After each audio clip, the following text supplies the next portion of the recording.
थी। हज़रत अबू बकर सिद्दीक मैदान में निकले, बेटा काफिरों की तरफ से लड़ने आया है, सगा बेटा।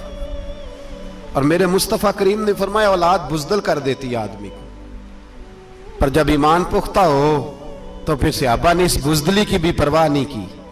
सगा बेटा काफिर की जानिब से आया। हज़रत अबू बकर सिद्दीक ने तलवार से हमला किया, बेटे ने ढाल आगे की। जब साहबजादे ने ढाल आगे की ना, तो हज़रत अबू बकर की तलवार लोहे की ढाल से टकराई, तलवार गिर गई। अब हज़रत अबू बकर ने हत्ते हो गए, साहबजादे ने उठाई तलवार। कहता जब मैं मारने लगा तो ख्याल आया घर तो मेरा उजड़ेगा ना, बाप तो मेरा ही है ना। साहबजादे कहते हैं मैं अबू बकर सिद्दीक को छोड़ के चला गया। बाद में मुसलमान हो गए, कलमा पढ़ लिया। एक दिन घर में बैठे थे तो बात शुरू हो गई। साहबजादे कहने लगे अब्बा जी वो याद है ना जब मेरी ढाल से आपकी तलवार टकराई थी और तलवार गिर गई थी, तो मैंने आपको बाप समझ के छोड़ दिया, मेरा ही घर उजड़ना था बाप समझ के।